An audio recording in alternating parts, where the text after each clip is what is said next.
Welcome, guys. Welcome. We are going to be making a keychain.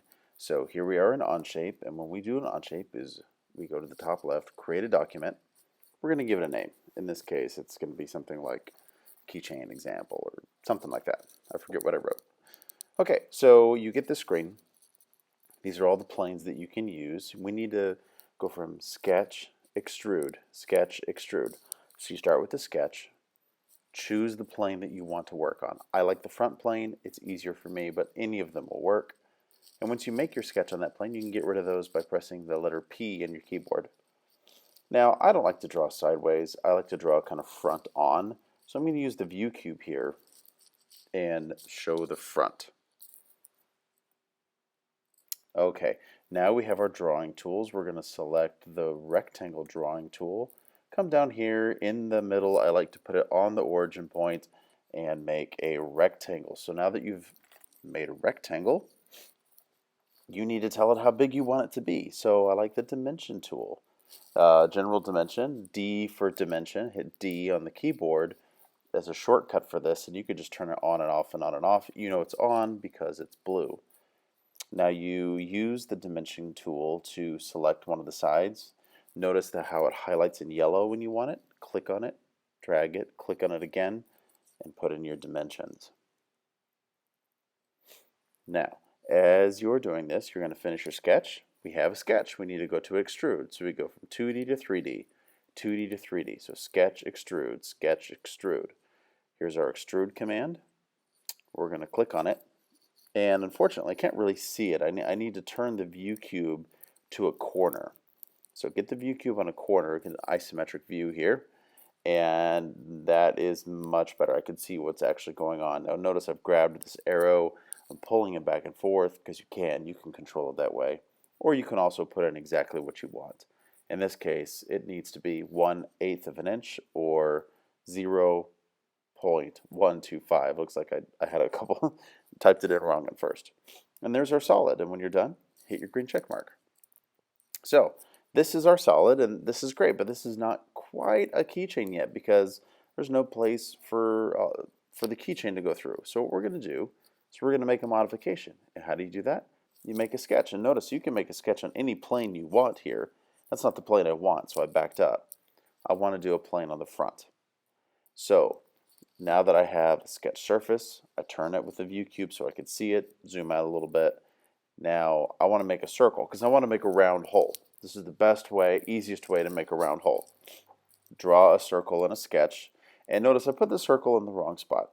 That's okay. Got out of the circle command, and once you're out of the circle command, you can put this wherever you want it. You can use dimension to line it up. You can use dimension to tell it exactly how big to be, which is what I'm about to do right here.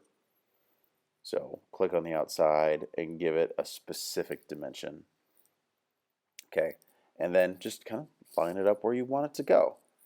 Now remember, it's always sketch, extrude, sketch, extrude. So here we have that. We're lining it up, getting it just in that perfect position, right? I'm eyeballing it. For this one, it doesn't really matter. Normally, you'd want to lock that in. We're going to put this back on its corner at first. Isometric view. Now we're going to go to extrude, sketch, extrude, sketch, extrude. Now this time we're going to start with add. Whoa, that is not what we want. We don't want add. No, we want remove. There we go. So extrude can either take it out or give it to you or take it out. And there you go. We have now a keychain. Okay, but it's not personalized. Well, I want to change something. I'm going to make a new sketch. So here we go. We got a new sketch. Now when you're in the sketch, we're on the plane, you can use the text tool. It looks like every other text box tool in the world, a little A with little dots. Click and drag like you're going to highlight something, and that tells it where you want it to go. And I'm going to sit here and play with a couple different names here. Like, is it last name, first name? No, we're going to go with like a personal nickname here. Here in a second. But you notice there's not a lot of fonts that you can play with, at least mostly that's because I think we have a limited version of the software. But I don't care because you can do a few cool things with it. Just remember, if you want to make it a remove, use the stencil font or it's not going to work right.